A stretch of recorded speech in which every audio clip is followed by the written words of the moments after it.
ಕರ್ತನಲ್ಲಿ ಪ್ರೀತಿಯುಳ್ಳ ವೀಕ್ಷಕರೇ, ದೈವಾನ್ವೇಷಣೆ ಸತ್ಯವೇದ ಅಧ್ಯಯನವು ನಿಮ್ಮೆಲ್ಲರಿಗೆ ಬಹು ಆಶೀರ್ವಾದವನ್ನು ನೀಡಿದೆಯಲ್ಲವೇ? ಪಾಪದ ಸಂಬಳ ಮರಣ. ಈ ಮರಣದಿಂದ ತಪ್ಪಿಸಿಕೊಳ್ಳಲು ಒಂದೇ ಮಾರ್ಗ, ಕ್ರಿಸ್ತನ ಕಡೆಗೆ ತಿರುಗಿಕೊಳ್ಳುವಂತಾದೆ. ದಾವೀದನ ಪಾಪಕ್ಕೆ ದೇವರು ನೀಡಿದ ಶಿಕ್ಷೆಯೇನು? ಅದರಿಂದ ಅವನು ಕಲಿತ ಪಾಠಗಳೇನು? ಬನ್ನಿರಿ, ದೇವರ ವಾಕ್ಯಗಳನ್ನು ಅಧ್ಯಯನ ಮಾಡಿ ನಮ್ಮ ಜೀವಿತಕ್ಕೆ ಬಲವನ್ನು, ನಿರೀಕ್ಷೆಯನ್ನು ಹೊಂದಿಕೊಳ್ಳೋಣ. ಕರ್ತನಲ್ಲಿ ಪ್ರೀತಿಯುಳ್ಳ ಸಹೋದರ ಸಹೋದರಿಯರೇ, ನನ್ನನ್ನು ನಂಬುವ ಒಬ್ಬನಾದರೂ ಕತ್ತಲೆಯಲ್ಲಿ ಇರಬಾರದೆಂದು ನಾನು ಬೆಳಕಾಗಿ ಲೋಕಕ್ಕೆ ಬಂದಿದ್ದೇನೆ ಎಂಬುದಾಗಿ ಹೇಳಿದಂಥ ನಮ್ಮ ರಕ್ಷಕನಾದ ಯೇಸು ಕ್ರಿಸ್ತನ ಪರಿಶುದ್ಧವುಳ್ಳ ನಾಮದಲ್ಲಿ ನಿಮ್ಮೆಲ್ಲರಿಗೂ ನನ್ನ ಹೃದಯಪೂರ್ವಕವಾದ ಪ್ರೀತಿಯ ವಂದನೆಗಳು. ಪ್ರಿಯರೇ, ಸತ್ಯವೇದ ಅಧ್ಯಯನದಲ್ಲಿ ಇಂದು ನಾವು 2ನೇ ಸಮುವೇಲ ಪುಸ್ತಕದ 12ನೇ ಅಧ್ಯಾಯದ ಧ್ಯಾನವನ್ನು ಮಾಡಲಿಕ್ಕಿದ್ದೇವೆ. ಈ 12ನೇ ಅಧ್ಯಾಯದ ಮುಖ್ಯ ಪ್ರಸ್ತಾಪ ನಾತಾನನು ದಾವೀದನ ಪಾಪವನ್ನು ತಿಳಿಸಿದ್ದು ದಾವೀದನ ಪಶ್ಚಾತ್ತಾಪ ಎಂಬುದಾಗಿದೆ. ದೇವರು ದಾವೀದನ ಪಾಪವನ್ನು ಶಿಕ್ಷಿಸದೆ ಬಿಟ್ಟನೆಂದು ಹೇಳುವ ಟೀಕಾಕಾರರು ಅದರ ಪೂರ್ಣ ಕಥೆಯನ್ನು ಓದಿರಲಿಕ್ಕಿಲ್ಲ. ಸ್ನೇಹಿತರೆ, ನಾವು ಪೂರ್ಣ ಕಥೆಯನ್ನು ಓದಬೇಕು. ನಾತಾನನು ದಾವೀದನ ಪಾಪವನ್ನು ಎತ್ತಿ ತೋರಿಸಿದಾಗ ದಾವೀದನು ಪಶ್ಚಾತ್ತಾಪ ಪಡುತ್ತಾನೆ. ಆದರೂ ನಾತಾನನು ದಾವೀದನಿಗೆ ದೇವರು ಕೊಡಲಿರುವ ದಂಡನೆಯನ್ನು ತಿಳಿಸುತ್ತಾನೆ. ಒಬ್ಬನು ತಾನು ಏನು ಬಿತ್ತುತ್ತಾನೋ ಅದನ್ನೇ ಕೊಯ್ಯಬೇಕೆಂಬುದನ್ನು ದಾವೀದನು ತಿಳಿಯಬೇಕಾಗಿತ್ತು. ಕರ್ತನಲ್ಲಿ ಪ್ರಿಯರೇ, ದೇವರ ಮನುಷ್ಯನು ಪಾಪದಲ್ಲಿ ಬೀಳಬಹುದು, ಆದರೆ ಅವನು ಪಾಪದಲ್ಲೇ ಇರುವುದಿಲ್ಲ. ದೇವರ ಮನುಷ್ಯನಿಗೂ ಲೋಕದ ಮನುಷ್ಯನಿಗೂ ಇರುವ ವ್ಯತ್ಯಾಸ ಇದೆ. ಕುರಿಯು ಕೆಸರಿನಲ್ಲಿ ಬೀಳಬಹುದು, ಆದರೆ ತನ್ನಿಂದಾದಷ್ಟು ಬೇಗ ಅದರಿಂದ ಹೊರಬರುವುದಕ್ಕೆ ಅದು ಒದ್ದಾಡುತ್ತದೆ. ಹಂದಿಯಾದರೂ ಕೆಸರಿನಲ್ಲೇ ಆನಂದಿಸುತ್ತಾ ಅಲ್ಲೇ ಬಿದ್ದುಕೊಂಡಿರುತ್ತದೆ. ಮಣ್ಣಿನ ಮಡಿಕೆಯಂತೆ ಮಾನವನು ಹಾಳಾಗಬಹುದೆಂದು ದೇವರು ಹೇಳುತ್ತಾನೆ. ಒಂದು ಚಿಕ್ಕ ಲೋಪವು ಬೆಲೆ ಬಾಳುವ ಮಣ್ಣಿನ ಆಕೃತಿಯನ್ನು ಹಾಳು ಮಾಡಬಹುದು. ದೋಷಪೂರಿತವಾದ ವಸ್ತುವನ್ನು ಮಾರಾಟಕ್ಕೆ ಕಡಿಮೆ ಬೆಲೆಗೆ ಇಡುತ್ತಾರೆ, ಯಾಕಂದರೆ ಅದರಲ್ಲಿ ದೋಷವಿದೆ. ನಾನು ಇಂತಹ ಮಾರಾಟದ ವಸ್ತುಗಳನ್ನು ಆಗಾಗ ಕೊಳ್ಳುತ್ತಿರುತ್ತೇನೆ. ಒಂದು ಚಿಕ್ಕ ದೋಷದಿಂದಾಗಿ ಮೊದಲ ಶ್ರೇಣಿಯ ವಸ್ತು 2ನೇ ಶ್ರೇಣಿಯದಾಗುತ್ತದೆ. ಅದೇ ರೀತಿ ತನ್ನ ಪಾಪದ ಕಾರಣಕ್ಕಾಗಿ ದಾವೀದನ ಘನತೆಯು ತಗ್ಗಿದೆ. 11ನೇ ಅಧ್ಯಾಯದಲ್ಲಿ ಅವನ ಪಾಪದ ಅಸಹ್ಯತನವನ್ನು, ಘೋರತೆಯನ್ನು ನೋಡಿದೆವು. ದೇವರ ವಾಕ್ಯವು ಅದನ್ನೆಂದಿಗೂ ಮುಚ್ಚಿಡುವುದಿಲ್ಲ. ದಾವೀದನ ಕ್ರಿಯೆಗಳನ್ನು ಸಮರ್ಥಿಸಲಿಲ್ಲ. ಅವನ ಪಾಪವು ಮಸಿಯಂತೆ ಕಪ್ಪು, ഇരുಳಿನಂತೆ ಕತ್ತಲೆಯು, ನರಕದ ಹೊಂಡದಂತೆ ಕೆಳಮಟ್ಟದ್ದೂ ಆಗಿದೆ. ದಾವೀದನು ಪಾಪ ಮಾಡಿದನು. ಪ್ರೀತಿಯುಳ್ಳ ದೈವಜನರೇ, ದಾವೀದನು ಮಾಡಿದ್ದು ದೇವರಿಗೆ ಅಸಂತೃಪ್ತಿಯನ್ನುಂಟು ಮಾಡಿತು. ದೇವರು ಅದಕ್ಕಾಗಿ ಮಾನವನ ಪಾಪದ ಕುರಿತು ದೇವರು ಕಾರ್ಯ ಮಾಡಿದ್ದಾನೆ. ಪಾಪದ ಬೆಲೆ ತೀರುವಂತೆ ಯೇಸು ಕ್ರಿಸ್ತನನ್ನು ಕ್ರೂಜೆಯಲ್ಲಿ ಸಾಯುವುದಕ್ಕಾಗಿ ಒಪ್ಪಿಸಿಕೊಟ್ಟನು. ಪಾಪವು ಅಷ್ಟು ಭಯಂಕರವಾದದ್ದು. ಪಾಪವು ತನ್ನ ಮಗನ ಮರಣವನ್ನು ಕೇಳುವಷ್ಟು ಕಪ್ಪಾದದೆಂದು ದೇವರು ಹೇಳುತ್ತಾನೆ. ನೀನು ದೇವರಿಗೆ ಬೆನ್ನು ಹಾಕುವುದಾದರೆ ನಾಶವಾಗಿ ಹೋಗುತ್ತಿ. ಆದರೆ ನೀನು ದೇವರ ಮನುಷ್ಯನಾಗಿದ್ದು ಪಾಪದಲ್ಲಿ ಬಿದ್ದರೆ ದೇವರು ನಿನಗೆ ಸಹಾಯ ಮಾಡುತ್ತಾನೆ. ಕರ್ತನಲ್ಲಿ ಪ್ರೀತಿಯುಳ್ಳ ಸಹೋದರ ಸಹೋದರಿಯರೇ, 11ನೇ ಅಧ್ಯಾಯದಲ್ಲಿ ದಾವೀದನು ತೃಪ್ತಿಯಿಂದ ರಾಜ್ಯಭಾರ ಮಾಡುವುದನ್ನು ನೋಡಿದೆವು. ತನ್ನ ಪಾಪವು ಯಾರಿಗೂ ಗೊತ್ತಾಗಲಿಲ್ಲವೆಂದು ಅವನು ಭಾವಿಸಿದನು, ಆದರೆ ಅದು ತಪ್ಪಾಗಿತ್ತು. ಆ ಭಯಂಕರ ಪಾಪ ಮಾಡಿದಕ್ಕಾಗಿ ದಾವೀದನು ಬದುಕಿರುವವರೆಗೂ ಕೊರಗಬೇಕಾಯಿತು. 1ನೇ ವಚನದಲ್ಲಿ ದೇವರ ವಾಕ್ಯದಲ್ಲಿನ ಧೈರ್ಯಸ್ಥ ಮನುಷ್ಯನಾದ ನಾತಾನನನ್ನು ನೋಡುತ್ತೇವೆ. ನಾತಾನನ ಧೈರ್ಯಕ್ಕಾಗಿ ದಾವೀದನು ತನ್ನ ರಾಜ್ಯದಂಡವನ್ನು ಎತ್ತಿ ಅವನನ್ನು ಕೊಲ್ಲಿಸಬಹುದಿತ್ತು. ಆದರೆ ನಾತಾನನು ಯಾವುದಕ್ಕೂ ಭಯಪಡಲಿಲ್ಲ. 2ನೇ ಸಮುವೇಲ 12ನೇ ಅಧ್ಯಾಯ 1ನೇ ವಚನವನ್ನು ಗಮನಿಸಿರಿ. ಅಲ್ಲಿ ಹೀಗೆ ಬರೆದದೆ, ಯೆಹೋವನು ನಾತಾನನನ್ನು ದಾವೀದನ ಬಳಿಗೆ ಕಳುಹಿಸಿದನು. ಅವನು ಇವನ ಹತ್ತಿರ ಬಂದು ಹೇಳಿದ್ದೇನೆಂದರೆ, ಒಂದು ಊರಲ್ಲಿ 2 ಮನುಷ್ಯರಿದ್ದರು, ಒಬ್ಬನು ಐಶ್ವರ್ಯವಂತನು, ಇನ್ನೊಬ್ಬನು ಬಡವನು ಎಂಬುದಾಗಿ. ಕರ್ತನಲ್ಲಿ ಪ್ರೀತಿಯುಳ್ಳ ದೇವಜನರೇ, ನಾತಾನನು ದಾವೀದನಿಗೆ ಒಂದು ಕಥೆಯನ್ನು ಹೇಳುತ್ತಾನೆ. ಅದು ದಾವೀದನಿಗೆ ಕನ್ನಡಿಯಲ್ಲಿ ಪ್ರತಿಬಿಂಬ ಕಂಡಂತೆ ಅವನನ್ನೇ ತೋರಿಸುವಂಥದ್ದಾಗಿತ್ತು. ದೇವರ ವಾಕ್ಯವು ಕನ್ನಡಿಯಂತೆ ನಮ್ಮನ್ನು ಇದ್ದಕ್ಕಿದ್ದ ಹಾಗೆ ತೋರಿಸುತ್ತದೆ. ದಾವೀದನು ತನ್ನನ್ನು ಸರಿಯಾಗಿ ನೋಡಿಕೊಳ್ಳುವ ಹಾಗೆ ನಾತಾನನು ಅವನೆದುರಿಗೆ ಕನ್ನಡಿಯನ್ನು ಹಿಡಿಯುತ್ತಾನೆ. ನಾತಾನನು ಬಂದಾಗ ಎಲ್ಲರೂ ಮೌನವಾಗಿರಬಹುದು. ನಾತಾನನು ದೇವರ ಪ್ರವಾದಿಯಾದ್ದರಿಂದ ದಾವೀದನು ಅವನನ್ನು ದೇವರು ನನಗೆ ಏನನ್ನಾದರೂ ಹೇಳಿ ಕಳಿಸಿದಾನೋ ಎಂದು ಕೇಳುತ್ತಾನೆ. ನಾತಾನನು ದಾವೀದನಿಗೆ ಒಂದು ಕಥೆಯನ್ನು ಹೇಳುತ್ತಾನೆ. ಒಂದು ಊರಿನಲ್ಲಿರುವ 2 ಮನುಷ್ಯರ ಕುರಿತಾಗಿ. ಒಬ್ಬನು ಐಶ್ವರ್ಯವಂತನು, ಇನ್ನೊಬ್ಬನು ಬಡವನು. ಸಾಮಾನ್ಯವಾಗಿ ಊರುಗಳಲ್ಲಿರುವ ಪರಿಸ್ಥಿತಿ ಇದಾಗಿದೆ. ಮುಂದಕ್ಕೆ ನಾವು ನೋಡೋಣ. 2 ಸಮುವೇಲ 12ನೇ ಅಧ್ಯಾಯ 2 ಮತ್ತು 3 ವಚನಗಳನ್ನು. ಅಲ್ಲಿ ಹೀಗೆ ಬರೆದಿದೆ: ಐಶ್ವರ್ಯವಂತನಿಗೆ ಬಹಳ ಕುರಿದನಗಳಿದ್ದವು, ಬಡವನಿಗೆ 1 ಕುರಿಮರಿಯ ಹೊರತು ಬೇರೇನೂ ಇರಲಿಲ್ಲ. ಅವನು ಅದನ್ನು ಕೊಂಡುಕೊಂಡು ಸಾಕುತ್ತಿದ್ದನು. ಅದು ದೊಡ್ಡದಾಗುವವರೆಗೆ ಮಗಳಂತೆ ಅವನ ಸಂಗಡಲೂ ಅವನ ಮಕ್ಕಳ ಸಂಗಡಲೂ ಇದ್ದುಕೊಂಡು ಅವನೊಡನೆ ರೊಟ್ಟಿ ತಿನ್ನುತ್ತಾ ಅವನ ಪಾತ್ರೆಯಲ್ಲೇ ನೀರು ಕುಡಿಯುತ್ತಾ ಇತ್ತು. ಅವನ ಎದೆಯ ಮೇಲೆಯೇ ಒರಗಿ ನಿದ್ರೆ ಮಾಡುತ್ತಿತ್ತು ಎಂಬುದಾಗಿ. ಪ್ರೀತಿಯುಳ್ಳ ದೇವಜನರೇ, ಈ ಐಶ್ವರ್ಯವಂತನ ಹಾಗೂ ಬಡವನ ಕತೆ ನಮಗೆ ಪರಿಚಿತವಾಗಿರುವಂತಿದೆ. ಐಶ್ವರ್ಯವಂತನ ಬಳಿ ತುಂಬ ಕುರಿದನಗಳಿದ್ದವು, ಬಡವನ ಬಳಿ 1 ಕುರಿ ಮಾತ್ರ ಇತ್ತು. ಇದನ್ನು ಮನೆಯವರೆಲ್ಲರೂ ಪ್ರೀತಿ ಮಾಡುತ್ತಿದ್ದರು, ಅದಕ್ಕೆ ತಿನ್ನಿಸುತ್ತಿದ್ದರು. ಬಹುಶಃ ಅದು ಪುಷ್ಟವಾಗಿ ಬೆಳೆದಿತ್ತು. ಬಡವನಲ್ಲಿ ಅದು ಮಾತ್ರ ಇತ್ತು. ಎಂಥ ವ್ಯತ್ಯಾಸ ನೋಡಿರಿ! ಈ ಬಡವ ಐಶ್ವರ್ಯವಂತರ ನಡುವಣ ಸ್ಪರ್ಧೆ ಯಾವಾಗಲೂ ಇರುವಂಥದ್ದೇ. ಈಗಿನ ಸಮಸ್ಯೆಗಳಿಗೆ ವರ್ಣಭೇದ ಕಾರಣವಲ್ಲ, ಸಿರಿವಂತರ ಹಾಗೂ ಬಡವರ ನಡುವಣ ತಾರತಮ್ಯವೇ ಎಂದು ನನ್ನ ಭಾವನೆ. 2 ಸಮುವೇಲ 12ನೇ ಅಧ್ಯಾಯ 4ನೇ ವಚನ ಹೀಗೆ ಹೇಳುತ್ತದೆ: ಒಂದು ದಿವಸ ಐಶ್ವರ್ಯವಂತನ ಮನೆಗೆ ಒಬ್ಬ ಪ್ರಯಾಣಿಕನು ಬಂದನು. ಆಗ ಐಶ್ವರ್ಯವಂತನು ತನ್ನ ಕುರಿದನಗಳಿಂದ ಏನೂ ತೆಗೆದುಕೊಳ್ಳ ಮನಸ್ಸಿಲ್ಲದೆ ಆ ಬಡವನ ಕುರಿಮರಿಯನ್ನು ಹಿಡಿದು ಅತಿಥಿಗೋಸ್ಕರ ಅದನ್ನು ಅಡಿಗೆ ಮಾಡಿಸಿದನು ಎಂಬುದೇ. ಕರ್ತನಲ್ಲಿ ಪ್ರೀತಿಯುಳ್ಳ ದೇವಜನರೇ, ನಾತಾನನು ನಮ್ಮೆಲ್ಲರಿಗೂ ತಿಳಿದಿರುವ ಕಥೆಯನ್ನು ಹೇಳುತ್ತಿರುವಂತೆ ಕಾಣುತ್ತದಲ್ಲವೇ? ಬಡವನಲ್ಲಿ ಆ 1 ಕುರಿ ಬಿಟ್ಟು ಬೇರೇನೂ ಇರಲಿಲ್ಲ.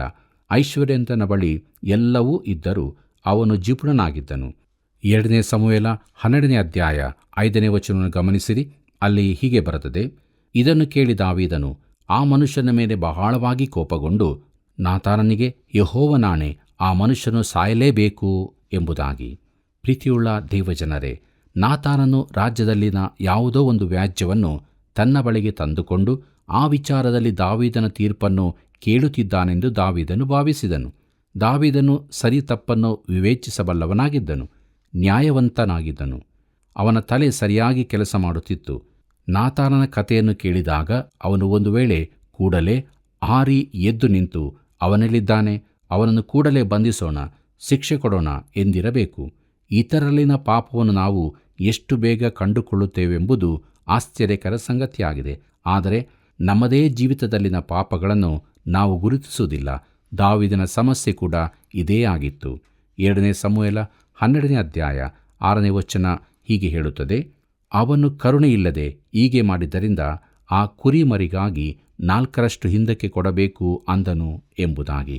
ಕರ್ತನಲ್ಲಿ ಪ್ರಿಯರೇ, ಇಲ್ಲಿ ದಾವೀದನು ಒಬ್ಬ ಪ್ರಸಂಗಿಯಂತೆ ವರ್ತಿಸುತ್ತಾನೆ. ಇತರರಿಗೆ ಪ್ರಸಂಗ ಮಾಡುವುದು ಬಹು ಸುಲಭ.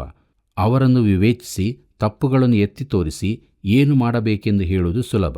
ಇತರರನ್ನು ಪರೀಕ್ಷಿಸಿ ಮೌಲ್ಯಮಾಪನ ಮಾಡಿ ಅವರಿಗೆ ಬೇಕಾದ ಮನಃಶಾಸ್ತ್ರದ ಪರಿಹಾರಗಳನ್ನು ನಾವು ಸುಲಭವಾಗಿ ಹೇಳುತ್ತೇವೆ. ದಾವೀದನು ಹಾಗೆಯೇ ಮಾಡುತ್ತಿದ್ದಾನೆ. ದಾವೀದನು ಹೇಳುತ್ತಿದ್ದಾನೆ, ಆ ಮನುಷ್ಯನು ಎಲ್ಲೇ ಇರಲಿ, ನಾವು ನ್ಯಾಯವನ್ನು ಮಾಡಿಯೇ ಮಾಡುತ್ತೇವೆ ಎಂದು. 2 ಸಮುವೇಲ 12ನೇ ಅಧ್ಯಾಯ 7 ಮತ್ತು 8ನೇ ವಚನವನ್ನು ಗಮನಿಸಿರಿ. ಅಲ್ಲಿ ಹೀಗೆ ಬರೆದಿದೆ: ಆಗ ನಾತಾನನು ದಾವೀದನನ್ನು ನೋಡಿ, ಆ ಮನುಷ್ಯನು ನೀನೇ. ಇಸ್ರಾಯೇಲ್ ದೇವರಾದ ಯೆಹೋವನು ನಿನಗೆ ಹೇಳುವುದೇನೆಂದರೆ, ನಿನ್ನನ್ನು ಅಭಿಷೇಕಿಸಿ ಇಸ್ರಾಯೇಲ್ಯರ ಅರಸನನ್ನಾಗಿ ಮಾಡಿದವನು, ಸೌಲನ ಕೈಗೆ ಸಿಕ್ಕದಂತೆ ತಪ್ಪಿಸಿದವನು ನಾನೇ. ಇದಲ್ಲದೆ ನಾನು ನಿನಗೆ ನಿನ್ನ ಯಜಮಾನನ ಮನೆಯನ್ನು ಒಪ್ಪಿಸಿದೆನು, ಅವನ ಹೆಂಡತಿಯರನ್ನು ನಿನ್ನ ಮಗ್ಗುಲಿಗೆ ಕೊಟ್ಟೆನು, ಇಸ್ರಾಯೇಲ್ ಮತ್ತು ಯೆಹೂದ ಕುಲಗಳನ್ನು ನಿನಗೆ ವಶಪಡಿಸಿದೆನು. ಇದು ಸಾಕಾಗಿರದಿದ್ದರೆ ನಾನು ನಿನಗೆ ಇನ್ನೂ ಬೇಕಾದದನ್ನು ಕೊಡುತ್ತಿದ್ದನು ಎಂಬುದಾಗಿ. ಕರ್ತನಲ್ಲಿ ಪ್ರೀತಿಯುಳ್ಳ ಸಹೋದರ ಸಹೋದರಿಯರೇ, ದಾವೀದನಿಗೆ ಇದನ್ನು ಹೇಳಬೇಕಾದರೆ ನಾತಾನನಿಗೆ ತುಂಬ ಧೈರ್ಯ ಬೇಕಾಗಿತ್ತು. ನನ್ನ ದೃಷ್ಟಿಯಲ್ಲಿ ಅವನು ಸತ್ಯವೇದದಲ್ಲಿನ ಅತಿ ಧೈರ್ಯವಂತ ವ್ಯಕ್ತಿ. ಅವನಿಗೆ ಸಮಾನನಾದ ಬೇರೆ ಯಾರೂ ನನಗೆ ಕಾಣರು. ಅವನು ಹೇಳಿದನು, ದಾವೀದನೇ, ಆ ಅಪರಾಧ ಮಾಡಿದ ಮನುಷ್ಯನು ನೀನೇ ಆಗಿದ್ದಿ. ಈಗ ದಾವೀದನು ಏನು ಮಾಡಬೇಕು? ಅವನು ಖಂಡಿತವಾಗಿ ಅಸಾಮಾನ್ಯವಾದದ್ದನ್ನು ಮಾಡುತ್ತಾನೆಂದು ನಾನು ಹೇಳುತ್ತೇನೆ. ಕರ್ತನಲ್ಲಿ ಪ್ರಿಯರೇ, ದೇವರು ದಾವೀದನಿಗೆ ಅವನ ಹೃದಯ ಆಶಿಸಿದ್ದನ್ನು ಕೊಡುತ್ತಿದ್ದನು, ಆದರೆ ದಾವೀದನು ತನ್ನದಲ್ಲದನ್ನು ಆಶಿಸಿದನು. ಈಗ ಆಧುನಿಕ ನೈತಿಕತೆಯು ಇದು ಪಾಪವಲ್ಲವೆಂದು ಹೇಳಬಹುದು, ಆದರೆ ಇದು ಪಾಪವೆಂದೇ ದೇವರು ಹೇಳುತ್ತಾನೆ ಮತ್ತು ದೇವರ ಹೃದಯಕ್ಕೆ ಒಪ್ಪುವ ಮನುಷ್ಯನು ಇದರಿಂದ ತಪ್ಪಿಸಿಕೊಳ್ಳಲಾರನು. 2 ಸಮುವೇಲ 12ನೇ ಅಧ್ಯಾಯ 9ನೇ ವಚನವನ್ನು ಗಮನಿಸಿರಿ. ಅಲ್ಲಿ ಹೀಗೆ ಬರೆದಿದೆ: ಹೀಗಿರಲು ನೀನು ಯೆಹೋವನಾದ ನನ್ನ ಆಜ್ಞೆಯನ್ನು ತಿರಸ್ಕರಿಸಿ ನನ್ನ ದೃಷ್ಟಿಯಲ್ಲಿ ಕೆಟ್ಟದಾಗಿರುವುದನ್ನು ಮಾಡಿದ್ದೇನು. ನೀನು ಹಿತ್ತಿಯನಾದ ಊರಿಯನನ್ನು ಕತ್ತಿಯಿಂದ ಕೊಲ್ಲಿಸಿ ಅವನ ಹೆಂಡತಿಯನ್ನು ನಿನ್ನ ಹೆಂಡತಿಯಾಗಿ ತೆಗೆದುಕೊಂಡಿ ಎಂಬುದಾಗಿ. ಕರ್ತನಲ್ಲಿ ಪ್ರಿಯರೇ, ನಾತಾನನು ದಾವೀದನ ಪಾಪಗಳನ್ನು ಸ್ಪಷ್ಟವಾದ ಮಾತುಗಳಲ್ಲಿ ಹೇಳುತ್ತಾನೆ. ನಾತಾನನು ದಾವೀದನಿಗೆ ಹೇಳಿದ ಮಾತುಗಳನ್ನು ಕೇಳಿ ಅಲ್ಲಿದ್ದವರಿಗೆ ದಿಗ್ಭ್ರಮೆಯಾಗಿರುವುದು ಸಹಜವಾಗಿದೆ. ಅಲ್ಲಿಯವರಲ್ಲಿ ಅನೇಕರಿಗೆ ನಡೆದ ಸಂಗತಿ ಏನೆಂದು ತಿಳಿದಿರಲಿಕ್ಕಿಲ್ಲ. ಅವರು ನಾತಾನನು ದಾವೀದನನ್ನು ಬಹರಗಳಲ್ಲಿನ ಅತೀ ಕ್ರೂರವಾದ ಅಪರಾಧಕ್ಕಾಗಿ ದೂಷಿಸುವುದನ್ನು ಮಾತ್ರ ಕೇಳುತ್ತಿದ್ದಾರೆ. ದೇವರು ಮಾಡಬಾರದು ಎಂದು ಹೇಳಿದ್ದನ್ನು ದಾವೀದನು ಮಾಡಿದ್ದಾನೆ. ಅವನು ಇದರಿಂದ ತಪ್ಪಿಸಿಕೊಳ್ಳುವನೋ? ಮುಂದಕ್ಕೆ ನಾವು ನೋಡೋಣ.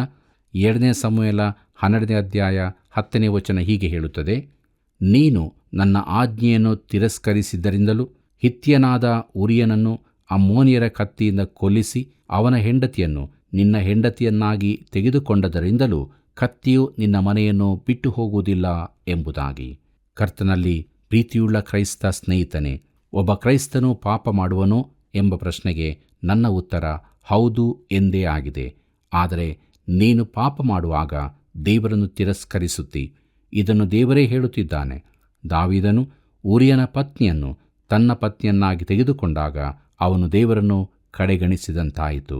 ಮುಂದಕ್ಕೆ 2 ಸಮುವೇಲ 12ನೇ ಅಧ್ಯಾಯ 11ನೇ ವಚನಕ್ಕೆ ಬನ್ನಿರಿ. ಅಲ್ಲಿ ಹೀಗೆ ಬರೆದದೆ, ಯೆಹೋವನಾದ ನನ್ನ ಮಾತನ್ನು ಕೇಳು. ನಾನು ನಿನ್ನ ಮನೆಯವರಿಂದಲೇ ನಿನಗೆ ಕೇಡು ಉಂಟಾಗುವಂತೆ ಮಾಡುವೆನು. ನಿನ್ನ ಹೆಂಡತಿಯರನ್ನು ತೆಗೆದು ನಿನ್ನೆದುರಿನಲ್ಲಿಯೇ ಇನ್ನೊಬ್ಬನಿಗೆ ಕೊಡುವೆನು. ಅವನು ಹಗಲಿನಲ್ಲಿಯೇ ಅವರ ಕೂಡ ಮಲಗುವನು ಎಂಬುದಾಗಿ. ಕರ್ತನಲ್ಲಿ ಪ್ರಿಯರೇ, ದಾವೀದನಿಗೆ ವಿರುದ್ಧವಾಗಿ ಕೆಟ್ಟದ್ದು ಅವನ ಸ್ವಂತ ಮನೆಯಿಂದಲೇ ಉಂಟಾಗುವುದು ಮತ್ತು ಮುಂದಿನ ಅಧ್ಯಾಯದಲ್ಲಿ ದಾವೀದನ ಮಕ್ಕಳೊಳಗೆ ಒಂದು ಭಯಂಕರವಾದ ಜಗಳ ಹುಟ್ಟಿಕೊಳ್ಳುತ್ತದೆ. ಇದು ದಾವೀದನ ಹೃದಯವನ್ನು ಒಡೆಯುತ್ತದೆ. ಆದರೆ ಅವನು ಇದರ ಕುರಿತಾಗಿ ಅಳುವುದನ್ನಾಗಲಿ ದೇವರಿಗೆ ಮೊರೆಯಿಡುವುದನ್ನಾಗಲಿ ಮಾಡುವುದಿಲ್ಲ. ಯಾಕಂದರೆ ಇದು ದೇವರಿಂದ ತನಗಾಗುವ ಚಾಟಿ ಏಟು ಎಂದು ಅವನು ತಿಳಿದಿದ್ದನು. ಅವನಿಗೆ ಬೇಕಾಗಿದ್ದು ಕೀರ್ತನೆ 42:1ನೇ ವಚನದಲ್ಲಿ ಬರೆದದ್ದು ಮಾತ್ರ. ಅದೇನೆಂದರೆ, ದೇವರೇ, ಬಾಯಾರಿದ ಜಿಂಕೆಯು ನೀರಿನ ತೊರೆಗಳನ್ನು ಹೇಗೋ ಹಾಗೆಯೇ ನನ್ನ ಮನವು ನಿನ್ನನ್ನು ಬಯಸುತ್ತದೆ ಎಂಬುದೇ. 2 ಸಮುವೇಲ 12ನೇ ಅಧ್ಯಾಯ 12ನೇ ವಚನವನ್ನು ಗಮನಿಸಿರಿ. ಅಲ್ಲಿ ಹೀಗೆ ಬರೆದದೆ, ನೀನು ಅದನ್ನು ಗುಪ್ತವಾಗಿ ಮಾಡಿದಿ. ನಾನು ಹೇಳುವ ಮಾತಾದರೂ ಎಲ್ಲ ಇಸ್ರಾಯೇಲ್ಯರ ಮುಂದೆ ಪ್ರಕಟವಾಗಿ ನೆರವೇರುವುದು ಎಂಬುದೇ ಅಂದನು ಎಂಬುದಾಗಿ. ಕರ್ತನಲ್ಲಿ ಪ್ರಿಯರೇ, ದೇವರು ಹೇಳಿದ ಮಾತು ಮುಂದಿನ ದಿನಗಳಲ್ಲಿ ಅವನ ಮಕ್ಕಳ ಜೀವಿತಗಳಲ್ಲಿ ನೆರವೇರಿತು. ಮುಂದಕ್ಕೆ ನಾವು ನೋಡುತ್ತೇವೆ ದಾವೀದನು ಪಶ್ಚಾತ್ತಾಪಪಟ್ಟದ್ದು ಎಂಬುದಾಗಿ. 2 ಸಮುವೇಲ 12ನೇ ಅಧ್ಯಾಯ 13ನೇ ವಚನ ಹೀಗೆ ಹೇಳುತ್ತದೆ, ಆಗ ದಾವೀದನು ನಾತಾನನಿಗೆ, ನಾನು ಯೆಹೋವನಿಗೆ ವಿರುದ್ಧವಾಗಿ ಪಾಪ ಮಾಡಿದ್ದೇನೆ ಎಂದು ಹೇಳಿದನು. ನಾತಾನನು ಅವನಿಗೆ, ಯೆಹೋವನು ನಿನ್ನ ಪಾಪವನ್ನು ಕ್ಷಮಿಸಿದ್ದಾನೆ, ನೀನು ಸಾಯುವುದಿಲ್ಲ ಎಂಬುದೇ. ಪ್ರೀತಿಯುಳ್ಳ ದೇವಜನರೇ, ಈ ದೋಷಕ್ಕಾಗಿ ದಾವೀದನು ಸಾಯಬೇಕಿತ್ತು. ಆದರೆ ದೇವರು ದಾವೀದನ ಪ್ರಾಣವನ್ನು ಉಳಿಸಿ ಅವನ ಪಾಪವನ್ನು ಕ್ಷಮಿಸಿದನು. ಆದರೆ ದಾವೀದನ ಮಗು ಸತ್ತಿತು. ದಾವೀದನು ತನ್ನ ಪಾಪದೊಂದಿಗೆ ತಪ್ಪಿಸಿಕೊಳ್ಳಲು ದೇವರು ಬಿಡಲಿಲ್ಲ. 2 ಸಮುವೇಲ 12ನೇ ಅಧ್ಯಾಯ 14ನೇ ವಚನವನ್ನು ಗಮನಿಸಿರಿ. ಅಲ್ಲಿ ಹೀಗೆ ಬರೆದದೆ, ಆದರೂ ನೀನು ಈ ಕೃತ್ಯದಿಂದ ಯೆಹೋವನ ವೈರಿಗಳು ಆತನನ್ನು ಬಹಳವಾಗಿ ನಿಂದಿಸುವುದಕ್ಕೆ ಆಸ್ಪದ ಕೊಟ್ಟದರಿಂದ ನಿನ್ನಿಂದ ಹುಟ್ಟಿರುವ ಮಗುವು ಸತ್ತೇ ಹೋಗುವುದು ಎಂದು ಹೇಳಿ ಮನೆಗೆ ಹೊರಟು ಹೋದನು ಎಂಬುದಾಗಿ. ಪ್ರೀತಿಯುಳ್ಳ ದೇವಜನರೇ, ದಾವೀದನು ಮಾಡಿದಕ್ಕಾಗಿ ದೇವರ ವೈರಿಗಳು ದೇವರನ್ನು ದೂಷಿಸುತ್ತಾರೆ. ವೈರಿಯು ಈಗಲೂ ದೂಷಣೆ ಮಾಡುತ್ತಿರುತ್ತಾನೆ. ಆದರೆ ದೇವರು ದಾವೀದನಿಗೆ ಶಿಕ್ಷೆಯನ್ನು ಕೊಡುತ್ತಾನೆ. ಮುಂದಕ್ಕೆ ನಾವು ನೋಡೋಣ.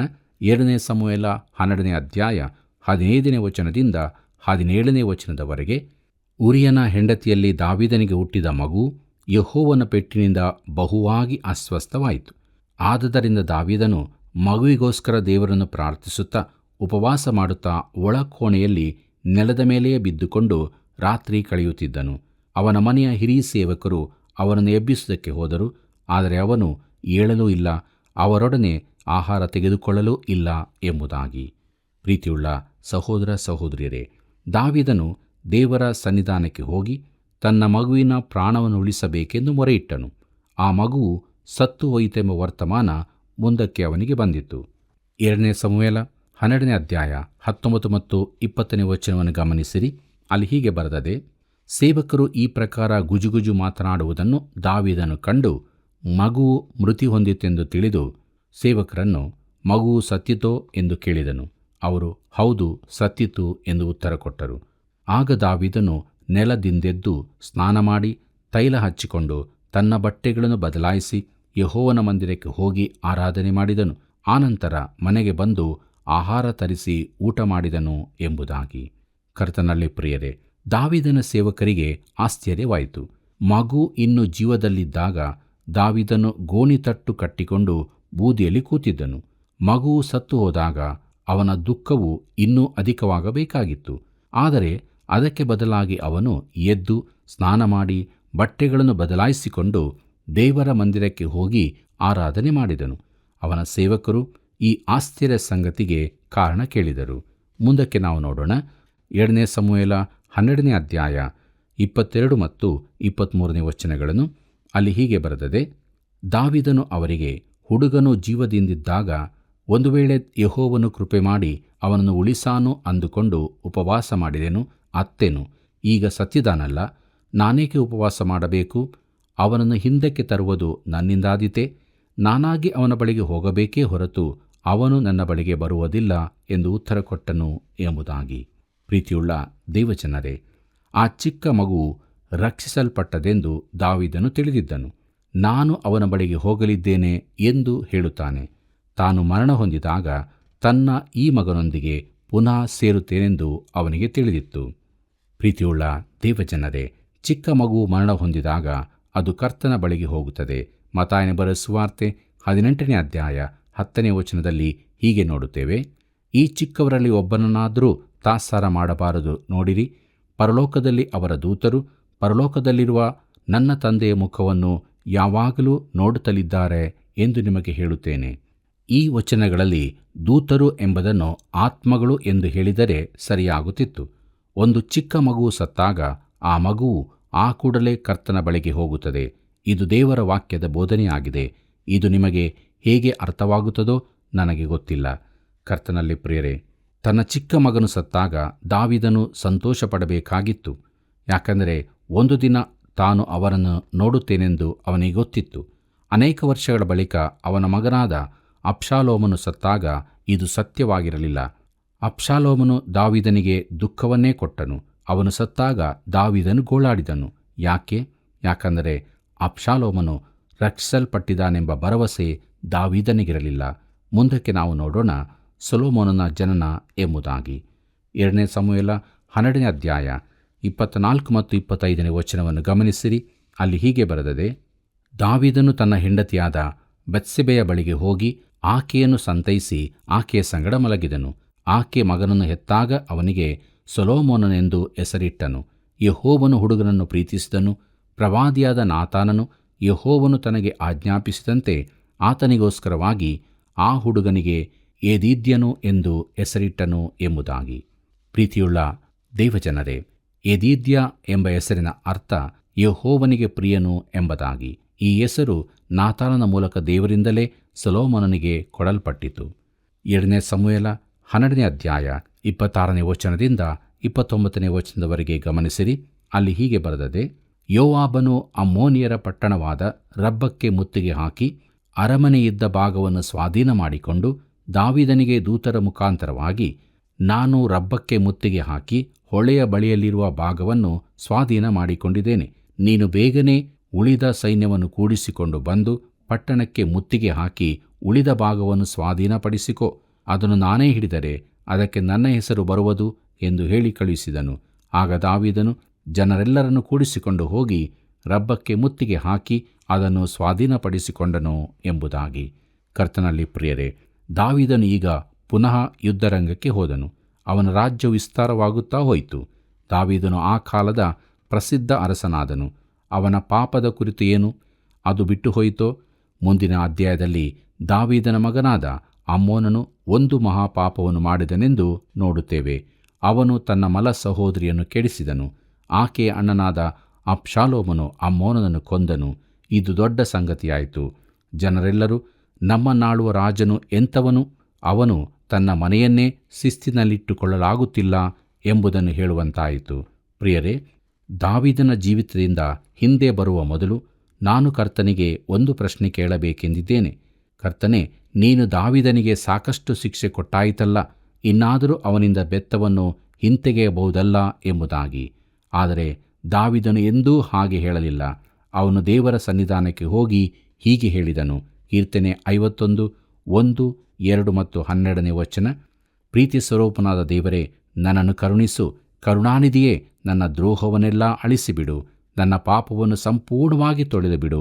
ನನ್ನ ದೋಷವನ್ನು ಪರಿಹರಿಸಿ ನನ್ನನ್ನು ಶುದ್ಧಿಗೊಳಿಸು. ನಿನ್ನ ರಕ್ಷಣಾನಂದವನ್ನು ನಾನು ತಿರುಗಿ ಅನುಭವಿಸುವಂತೆ ಮಾಡು. ನನ್ನಲ್ಲಿ ಸಿದ್ಧ ಮನಸ್ಸನ್ನು ಹುಟ್ಟಿಸಿ ನನಗೆ ಆಧಾರನಾಗು ಎಂಬುದಾಗಿ. ಕರ್ತನಲ್ಲಿ ಪ್ರಿಯರೇ, ತಾನು ದೇವರೊಂದಿಗಿನ ಅನ್ಯೋನ್ಯತೆಗೆ ತಿರುಗಿ ಬರಬೇಕೆಂದು ದಾವೀದನು ಆಶಿಸಿದನು. ದೇವರ ವಾಕ್ಯವನ್ನು ಅಧ್ಯಯನ ಮಾಡಿದಂಥ ನಾವೆಲ್ಲರೂ ನಮ್ಮ ಜೀವಿತವನ್ನು ಪರೀಕ್ಷೆ ಮಾಡಿಕೊಳ್ಳೋಣ. ನಾವು ಯಾವ ಸ್ಥಿತಿಯಲ್ಲಿದ್ದೇವೆ? ದೇವರಿಂದ ದೂರವಾಗಿ ಹೋಗಿದ್ದೇವೆಯೋ? ಆತನ ಅನ್ಯೋನ್ಯತೆಯನ್ನು ಕಳೆದುಕೊಂಡಿದ್ದೇವೆಯೋ? ಕೃಪಾಸಮಯ ನಮ್ಮ ಮುಂದೆ ಇರುವಾಗ ಹಿಂದೆ ದೇವರ ಸಮೀಪಕ್ಕೆ ಬರೋಣ. ಯೇಸು ಕ್ರಿಸ್ತನ ಮೂಲಕವಾಗಿ ದೇವರು ನಮಗೆ ಕೊಟ್ಟಂಥ ಆ ರಕ್ಷಣೆಯ ಸಂತೋಷವನ್ನು ನಮ್ಮದಾಗಿ ಮಾಡಿಕೊಳ್ಳೋಣ ಮತ್ತು ದೇವರು ಪ್ರತಿಷ್ಠಿಸಿದಂಥ ಜೀವುಳ್ಳ ಮಾರ್ಗದಲ್ಲಿ ಮುನ್ನಡೆಯೋಣ. ಹೀಗಾಗುವಂತೆ ದೇವರು ತಾನು ನಮಗೆ ಸಹಾಯ ಮಾಡಿ ನಡೆಸಲಿ. ಕರ್ತನ ಕೃಪೆಯು ಸದಾ ನಿಮ್ಮ ಸಂಗಡ ಇರಲಿ. ಪ್ರಿಯರೇ, ಬಹು ಗಂಭೀರವಾದ ಸತ್ಯವನ್ನು ನಾವು ತಿಳಿದುಕೊಂಡಿದ್ದೇವೆ. ತನ್ನದಲ್ಲದನ್ನು ಆಶಿಸಿದ ದಾವೀದನು ದೇವರ ಹೃದಯಕ್ಕೆ ಒಪ್ಪುವ ಮನುಷ್ಯನಾಗಿದ್ದರೂ ಕೂಡ ದೇವರ ಶಿಕ್ಷೆಯಿಂದ ತಪ್ಪಿಸಿಕೊಳ್ಳಲಾಗಲಿಲ್ಲ. ಮುಂದೆ ಅವನ ಮನೆಯಿಂದಲೇ ಕೆಟ್ಟದ್ದು ಉಂಟಾಯಿತು. ಆದುದರಿಂದ ಎಚ್ಚರವಾಗಿದ್ದು ದೇವರು ನಮ್ಮನ್ನು ಇಟ್ಟ ಸ್ಥಿತಿಯಲ್ಲಿ ತೃಪ್ತಿಯಿಂದ ಇರೋಣವೇ? ಬನ್ನಿರಿ, ಪ್ರಾರ್ಥನೆ ಮಾಡೋಣ. ತಂದೆಯಾದ ದೇವರೇ, ನೀನು ತೋರಿಸಂಥ ಪ್ರೀತಿ, ಕೃಪೆ, ಕರುಣೆಗಳಿಗಾಗಿ ನಿನಗೆ ಸ್ತೋತ್ರ. ನಮ್ಮ ಜೀವಿತದಲ್ಲಿ ನಿನ್ನ ವಾಕ್ಯವು ಯಾವಾಗಲೂ ಕಾರ್ಯ ಮಾಡುವಂಥದ್ದಾಗಲಿ. ನಾವು ಯಾವಾಗಲೂ ನಿನ್ನ ಚಿತ್ತವನ್ನು ಅರಿತವರಾಗಿ ನಿನಗೆ ವಿಧೇಯರಾಗಿ ಜೀವಿಸೋದಕ್ಕೆ ಸಹಾಯ ಮಾಡು. ದೇವರೇ, ನಮ್ಮೆಲ್ಲ ವೀಕ್ಷಕರನ್ನು ಕರುಣ ಮಾಡು. ಯಾರ ಜೀವಿತಗಳಲ್ಲಿ ಕಷ್ಟ, ಸಮಸ್ಯೆ, ಕಣ್ಣೀರುಗಳಿದೆಯೋ ಅವುಗಳಿಂದ ಬಿಡುಗಡೆ ಮಾಡಿ ನಿನ್ನ ಸಮಾಧಾನವನ್ನು, ರಕ್ಷಣೆಯನ್ನು, ಸಂತೋಷವನ್ನು ಅನುಗ್ರಹಿಸಿಕೊಟ್ಟು ತೃಪ್ತಿಯ ಜೀವಿತದಲ್ಲಿ ನಡೆಸು. ಯೇಸುವಿನ ನಾಮದಲ್ಲಿ ಬೇಡಿದ್ದೇವೆ ತಂದೆಯೇ, ಆಮೇನ್. ಪ್ರಿಯರೇ, ಅನುದಿನವೂ ಈ ಅಧ್ಯಾಯದಲ್ಲಿ ನೀವು ಹೊಂದಿದ ಆಶೀರ್ವಾದಗಳನ್ನು ಕರೆ ಮಾಡುವುದರ ಮೂಲಕ ನಮಗೆ ತಿಳಿಯಪಡಿಸಿರಿ. ಮತ್ತೆ ಭೇಟಿಯಾಗೋಣ. ವಂದನೆಗಳು.